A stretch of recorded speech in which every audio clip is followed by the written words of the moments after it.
जय श्री राधे कृष्ण। आप सभी का हमारे YouTube चैनल पे बहुत बहुत स्वागत है। आइए आज सुनते हैं उत्पन्ना एकादशी की कथा। उत्पन्ना एकादशी का व्रत हर वर्ष मार्गशीर्ष माह के कृष्ण पक्ष की एकादशी तिथि के दिन उत्पन्ना एकादशी का व्रत किया जाता है। हर माह के कृष्ण पक्ष और शुक्ल पक्ष की एकादशी तिथि के दिन एकादशी का व्रत किया जाता है। एक वर्ष में 24 एकादशी का व्रत होता है। वहीं पे अगर अधिक मास हो, मलमास हो, तो वह 2/26 एकादशी का व्रत होता है। हर व्रत का अपना अपना विशेष महत्व माना गया है। इसी प्रकार से मार्गशीर्ष माह के कृष्ण पक्ष में पड़ने वाली एकादशी का एक अपना विशेष ही महत्व है। यह सभी प्रकार के पापों को नष्ट करने वाला है तथा सभी प्रकार के सुख और समृद्धि को प्रदान करने वाला है। जो भी जातक, जो भी भक्त सच्ची श्रद्धा के साथ एकादशी का व्रत करते हैं या एकादशी व्रत का कथा श्रवण करते हैं तो भगवान विष्णु की कृपा से, माता लक्ष्मी की कृपा से सभी प्रकार के सुख और समृद्धि की प्राप्ति होती है। उत्पन्ना एकादशी के व्रत में भगवान विष्णु, माता लक्ष्मी, भगवान श्री कृष्ण और एकादशी माता का पूजन किया जाता है। उत्पन्ना एकादशी के दिन ही, इस दिन ही एकादशी माता, जो कि भगवान विष्णु के शरीर से प्रकट हुई थी और फिर उन्होंने भगवान विष्णु की इस दिन रक्षा की थी। इसी के कारण इसे उत्पन्ना एकादशी और कहा जाता है कि इसी दिन से एकादशी की शुरुआत भी मानी जाती है। तो यह सभी प्रकार के पापों को नष्ट करने वाला है। तो आइए आज सुनते हैं उत्पन्ना एकादशी की कथा। अगर आप हमें एकादशी व्रत कथा के लिए अन्नदान, वस्त्रदान आदि के लिए ब्राह्मण दक्षिणा देना चाहते हो तो आप अपने श्रद्धा और सामर्थ्य के अनुसार हमें डिस्क्रिप्शन में जाकर के वहां से गूगल पे, फोन पे या अकाउंट नंबर के माध्यम से आप हमें ब्राह्मण दक्षिणा प्रदान कर सकते हैं। तो आइए सुनते हैं उत्पन्ना एकादशी की कथा।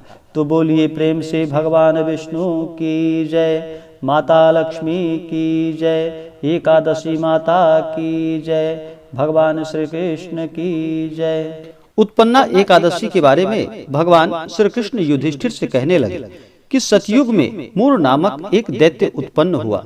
वह बड़ा बलवान और भयानक था। उस प्रचंड दैत्य ने इंद्र, आदित्य, वसु, वायु, अग्नि आदि सभी देवताओं को पराजित करके भगा दिया था। तब इंद्र सहित सभी देवताओं ने भयभीत होकर भगवान शिव से सारा वृतांत कहा और बोला कि हे कैलाशपति, मूर दैत्य से भयभीत होकर सब देवता मृत्यु लोक में फिर रहे हैं। तब भगवान शिव ने कहा कि हे देवताओं, तीनों लोकों के स्वामी, भक्तों के दुखों का नाश करने वाले भगवान विष्णु की शरण में जाओ। वे ही तुम्हारे दुखों को दूर कर सकते हैं। भगवान शिव जी के ऐसे वचन को सुनकर सभी देवता क्षीर सागर में पहुँचे। वहाँ भगवान को शयन करते देख हाथ जोड़कर उनकी स्तुति करने लगे। देवताओं द्वारा स्तुति करने योग्य हो आपको बारंबार नमस्कार है। देवताओं की रक्षा करने वाले मधुसूदन, आपको नमस्कार है। आप हमारी रक्षा करें। दैत्यों से भयभीत होकर हम सब आपकी शरण में आए हैं। आप इस संसार के कर्ता, माता, पिता, उत्पत्ति और पालन करता और संहार करने वाले हैं। सबको शांति प्रदान करने वाले हैं। आकाश और पाताल भी आप ही हैं। सबके पितामह ब्रह्मा, सूर्य, चंद्र, अग्नि, सामग्री, होम, आहुति, मंत्र, तंत्र, जप, यजमान, यज्ञ, कर्म, कर्ता, भोक्ता भी आप ही हैं। आप सर्वव्यापक हैं। आपके सिवा तीनों लोकों में चर तथा अचर कुछ भी नहीं। हे भगवान, दैत्यों ने हमको जीतकर स्वर्ग से भ्रष्ट कर दिया है और हम सब देवता इधर उधर भागे फिर रहे हैं। आप उस दैत्यों से हम सबकी रक्षा करें। इंद्र के ऐसे वचन को सुनकर भगवान श्री हरि विष्णु कहने लगे कि हे इंद्र, ऐसा मायावी दैत्य कौन है जिसने सभी देवताओं को जीत लिया है? उसका नाम क्या है? उसमें कितना बल है और उसके आश्रय में है तथा उसका स्थान कहाँ है? यह सब मुझसे कहो। भगवान के ऐसे वचन को सुनकर इंद्र बोले कि हे भगवान, प्राचीन समय में एक नाड़ी जंग नामक राक्षस था। उसके महापराक्रमी और लोक विख्यात मूर नाम का एक पुत्र हुआ। उसकी चंद्रावती नाम की नगरी है। उसी ने सभी देवताओं को स्वर्ग से निकालकर वहां पर अपना अधिकार जमा लिया है। उसने इंद्र, अग्नि, वरुण, यम, वायु, ईश, चंद्रमा, नैऋत्य आदि सबके स्थान पर अधिकार कर लिया है। सूर्य बनकर स्वयं ही प्रकाश करता है, स्वयं ही मेघ बनकर बैठा है और सबसे अजय है। हे असुर निकंदन, उस दुष्ट को मारकर देवताओं को अजय बनाइए। यह वचन सुनकर भगवान ने कहा कि हे देवताओं, मैं शीघ्र ही उसका संहार करूंगा, तुम चंद्रावती नगरी जाओ। इस प्रकार कहकर भगवान सहित सभी देवताओं ने चंद्रावती नगरी की ओर प्रस्थान किया। उस समय दैत्य मूर सेना सहित युद्ध भूमि में गरज रहा था। उसकी भयानक गर्जना को सुनकर सभी देवता भय के मारो चारों दिशाओं में भागने लगे। जब स्वयं भगवान रणभूमि में आए तो दैत्य उन पर भी अस्त्र शस्त्र आयुध लेकर दौड़ा। भगवान ने सर्प के समान अपने बाणों से बींध डाला। बहुत से दैत्य मारे गए, केवल मूर बचा रहा। वह अविचल भाव से भगवान के साथ युद्ध करता रहा। भगवान जो भी तीक्ष्ण बाण चलाते उसके लिए पुष्प सिद्ध हो जाता। उसका शरीर छिन्न भिन्न हो गया, किंतु वह लगातार युद्ध करता रहा। दोनों के बीच मल्ल युद्ध भी हुआ। 10,000 वर्ष तक उसका युद्ध चलता रहा, किंतु मूर नहीं हारा। थककर भगवान बद्रिकाश्रम चले गए। वहाँ हेमवती नामक सुंदर गुफा थी, उसमें विश्राम करने लगे। भगवान उसके अंदर प्रवेश कर गए। यह गुफा 12 योजन लंबी थी और उसका एक ही द्वार था। विष्णु भगवान योग निद्रा की गोद में सो गए। मूर भी पीछे पीछे आ गया और भगवान को सोया देखकर मारने के लिए उद्यत हुआ। तभी भगवान के शरीर से उज्जवल कांतिमय रूप वाली देवी प्रकट हुई। देवी ने राक्षस मूर को ललकारा, युद्ध किया और उसे तत्काल मौत के घाट उतार दिया। श्री हरि जब योग निद्रा की गोद से उठे तो सब बातों को जानकर उस देवी से कहा कि आपका जन्म एकादशी के दिन हुआ है, अतः आप उत्पन्ना एकादशी के नाम से पूजित होंगी। आपके भक्त वही होंगे। इसी प्रकार से जो भी भक्त उत्पन्ना एकादशी का व्रत करते हैं या इस व्रत का कथा श्रवण करते हैं, भगवान विष्णु की कृपा से उन्हें अनंत गुना पुण्य फलों की प्राप्ति होती है। जो भी मनुष्य सच्ची श्रद्धा के साथ इस उत्पन्ना एकादशी की व्रत को करते हैं, उनको शंखोद्धार तीर्थ एवं दर्शन करने से जो पुण्य फल प्राप्त होता है, वह एकादशी व्रत के पुण्य के 16वें भाग के बराबर भी नहीं है। व्यतिपात योग में, संक्रांति में तथा सूर्य और चंद्र ग्रहण में दान देने से और कुरुक्षेत्र में स्नान करने से जो पुण्य प्राप्त होता है, वही पुण्य मनुष्य को उत्पन्ना एकादशी का व्रत करने से प्राप्त हो जाता है। जो फल वेद पाठी ब्राह्मणों को 1000 गौदान करने से प्राप्त होता है, उससे 10 गुना अधिक पुण्य उत्पन्ना एकादशी का व्रत करने से प्राप्त हो जाता है। 10 श्रेष्ठ ब्राह्मणों को भोजन कराने से जो पुण्य प्राप्त होता है, वह इस एकादशी के पुण्य के 10वें भाग के बराबर होता है। निर्जल व्रत करने का आधा फल एक बार भोजन करने के बराबर होता है। अतः एकादशी का व्रत करने पर ही यज्ञ, दान, तप आदि मिलते हैं, अन्यथा नहीं। अतः एकादशी का व्रत अवश्य ही करना चाहिए। इस एकादशी के व्रत में भगवान विष्णु और माता लक्ष्मी तथा एकादशी माता का पूजन किया जाता है। इससे समस्त पाप नष्ट हो जाते हैं तथा सभी प्रकार के सुख और समृद्धि की प्राप्ति होती है। एकादशी का व्रत जो भी जातक करते हैं, उन्हें 10वीं के दिन से ही इस व्रत के नियम का पालन करना चाहिए। 10वीं के दिन शुद्ध और सात्विक भोजन ग्रहण करना चाहिए। इस दिन एक समय भोजन ग्रहण करना चाहिए। इस दिन तामसिक वस्तुओं का त्याग कर देना चाहिए, जैसे कि मांस, मदिरा, लहसुन, प्याज आदि का बिल्कुल भी सेवन नहीं करना चाहिए। एकादशी के व्रत में चावल ग्रहण नहीं किया जाता है। इस बात का हमेशा ही ध्यान रखना चाहिए। एकादशी के दिन अपने से बड़े और बुजुर्गों का आदर और सम्मान करना चाहिए।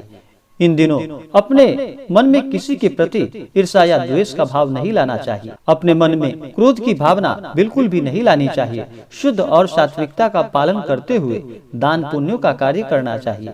भगवान विष्णु, माता लक्ष्मी तथा एकादशी माता का पूजन करना चाहिए। इससे भगवान प्रसन्न होकर के मनोवांछित फलों को प्रदान करते हैं। एकादशी व्रत के दिन इस दिन तुलसी नहीं तोड़ा जाता है। पूजन के लिए तुलसी एक दिन पहले ही तोड़ लेनी चाहिए और भगवान विष्णु को तुलसी अवश्य ही अर्पित करनी चाहिए। भगवान विष्णु तुलसी दल चढ़ाने से अति प्रसन्न हो जाते हैं। तो आइए जानते हैं उत्पन्ना एकादशी के शुभ मुहूर्त के बारे में।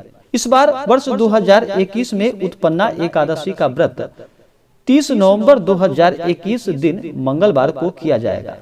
एकादशी तिथि प्रारंभ समय 29 नवंबर 2021 दिन मंगलवार सुबह 4:15 और एकादशी तिथि की समाप्ति होगी 30 नवंबर 2021 दिन मंगलवार को रात्रि 2:15 पे और एकादशी व्रत का पारण किया जाएगा 1 दिसंबर 2021 दिन बुधवार को सुबह 7:34 से सुबह 9:01 तक उत्पन्ना एकादशी व्रत का पारण किया जाएगा। इस दिन इस व्रत का पारण गौमूत्रेण पारण, गौ के मूत्र से इस व्रत का पारण किया जाएगा। यह अगर संभव ना हो तो आप तुलसी दल से इस व्रत का पारण करें या फल आदि से भी इस व्रत का पारण करें। इस दिन राहु काल का समय होगा दोपहर 2:18 से दोपहर 3:38 तक। इस दिन अभिजीत मुहूर्त सुबह 11:16 से सुबह 11:58 तक। जो भी सच्ची श्रद्धा के साथ नियम और निष्ठा के साथ उत्पन्ना एकादशी का व्रत करते हैं उन्हें सभी प्रकार के सुख और समृद्धि की प्राप्ति होती है। जो भी जातक एकादशी का व्रत करते हैं उन्हें चाहिए कि 10वीं के दिन से ही इस व्रत के नियम का पालन करना चाहिए। 10वीं की रात्रि में शुद्ध और सात्विक आहार ग्रहण करनी चाहिए। भगवान नाम का स्मरण करते हुए सोना चाहिए और अगले दिन सुबह एकादशी के दिन ब्रह्म मुहूर्त में उठ करके नित्य क्रियाओं से निवृत्त हो करके गंगा नदी में या घर के नहाने के जल में थोड़ा सा गंगा जल मिला करके स्नान करना चाहिए। शुद्ध वस्त्र धारण करना चाहिए और मन में संकल्प लेना चाहिए कि हे भगवान विष्णु, हे माता लक्ष्मी, हे एकादशी माता, आज मैं आपके उत्पन्ना एकादशी का व्रत करने जा रहा हूँ या करने जा रही हूँ। इस प्रकार से प्रार्थना करनी चाहिए। आपके मन में जो भी इच्छा हो, जो भी कामना हो, वह प्रभु से कहनी चाहिए और शुद्ध और सात्विकता का पालन करते हुए दिन भर व्रत उपवास रहते हुए इस व्रत को करना चाहिए। अगर उपवास न रह पाए तो एक समय फलाहार ग्रहण करना चाहिए और भगवान का पूरी नियम और निष्ठा के साथ सच्ची श्रद्धा के साथ पूजन करना चाहिए। रात्रि में भजन कीर्तन करते हुए कथा श्रवण करते हुए समय व्यतीत करनी चाहिए। इस दिन भगवान का 2 समय पूजन करना चाहिए, सुबह और शाम के वक्त पूजन करना चाहिए और रात्रि में भजन कीर्तन करते हुए फिर अगले दिन जा करके सुबह उठ करके नित्य क्रियाओं से निवृत्त हो करके स्नान करके भगवान का एक समय पूजन करना चाहिए। उसके बाद ब्राह्मणों को भोजन कराना चाहिए। ब्राह्मणों को द्रव्य और दक्षिणा प्रदान करनी चाहिए। गरीबों को भोजन कराना चाहिए। उसके बाद फिर समय के अनुसार इस व्रत का पारण करना चाहिए। इससे भगवान अति प्रसन्न होते हैं और अपने भक्तों को मनोवांछित फलों को प्रदान करते हैं। एकादशी व्रत के दिन इस दिन ओम नमो भगवते वासुदेवाय इस 12 मंत्र का जप करना चाहिए। राम, कृष्ण, नारायण आदि विष्णु के सहस्त्र नाम को कंठ का भूषण बनाना चाहिए। भगवान नाम का स्मरण करते रहना चाहिए और कहनी चाहिए कि हे भगवान विष्णु, हे त्रिलोकीनाथ, मेरी लाज आपके हाथ है, अतः मुझे इस प्रण को पूरा करने की शक्ति प्रदान कीजिए। यदि भूलवश इस दिन किसी निंदक आदि से बात भी कर ली तो भगवान सूर्य नारायण के दर्शन कर धूप दीप से भगवान श्री हरि का पूजन कर क्षमा याचना करनी चाहिए।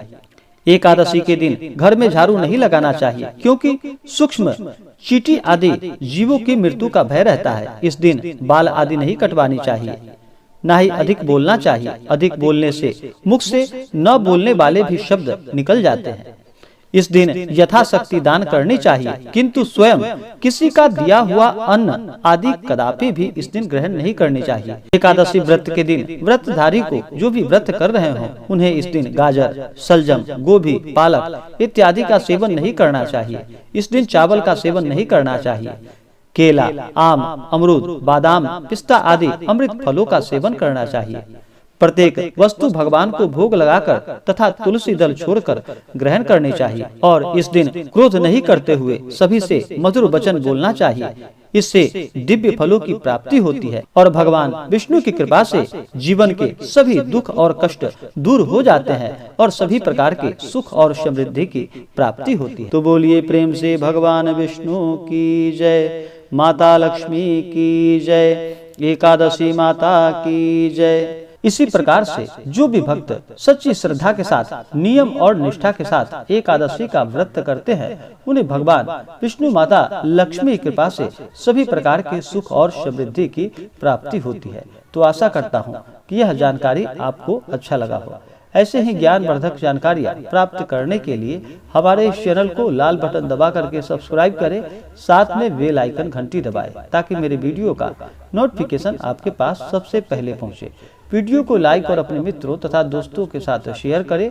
सुखी रहें और स्वस्थ रहें। जय श्री राधे कृष्ण। धन्यवाद।